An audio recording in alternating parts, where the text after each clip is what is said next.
전 재산을 사회에 환원한 한 노인이 있었습니다. 그런데 이 노인의 젊은 시절 신분증에는 놀라운 직함이 하나 적혀 있었습니다.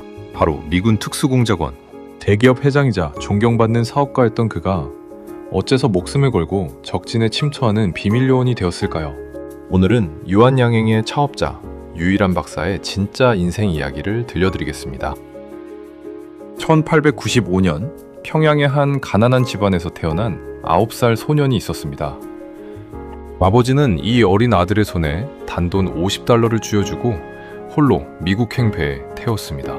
나라의 앞날을 보고 아들만이라도 더 넓은 세상에서 배우게 하고 싶었던 것입니다. 낯선 땅에 홀로 떨어진 9살 소년은 영어 한마디 못하는 채로 미국인 가정에 맡겨졌습니다. 인종차별은 상상 이상으로 혹독했습니다. 학교에서는 동양인이라는 이유로 따돌림을 당했고 끼니를 걱정해야 하는 날도 많았습니다. 하지만 소년은 좌절하지 않았습니다. 신문 배달과 온갖 허드렛 일을 하며 학비를 벌었고 운동장에서는 미식축구 선수로 이름을 알리며 또래들의 인정을 받아냈습니다.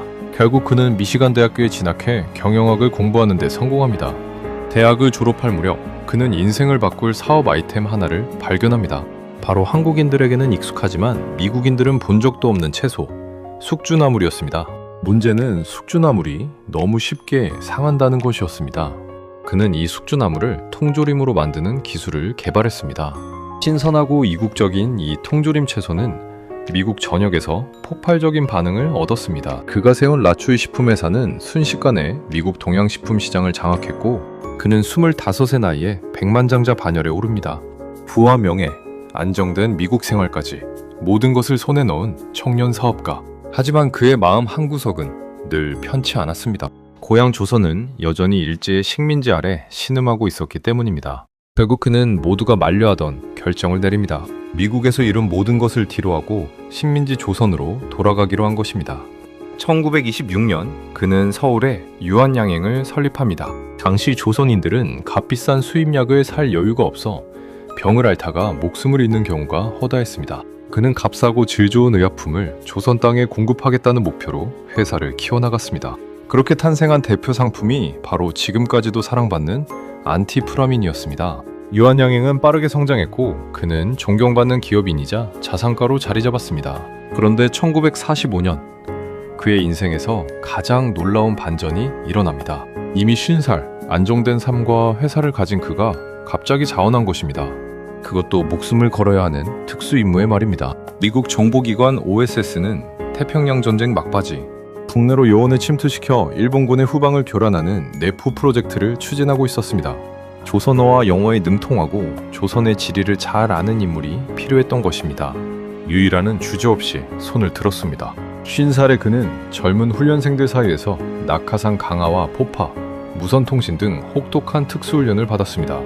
조국의 독립을 위해서라면 자신의 목숨도 이미 이룬 모든 부와 명예도 아깝지 않다는 각오였습니다. 다행히 일본의 항복으로 실제 침투 작전은 이루어지지 않았지만 그의 선택은 그가 어떤 사람인지를 분명히 보여주었습니다. 해방 이후 유한양행은 대한민국을 대표하는 제약회사로 성장합니다. 하지만 유일한의 진짜 시험은 그 다음에 찾아옵니다.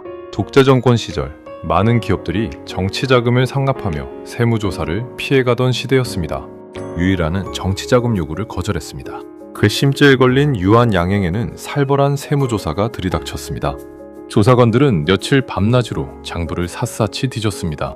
그런데 아무리 뒤져도 단 한 건의 비리도 탈세도 찾아낼 수 없었습니다.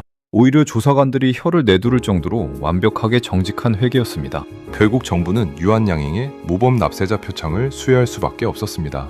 그리고 1971년 그는 세상을 떠나며 마지막 반전을 남깁니다. 바로 유언장이었습니다.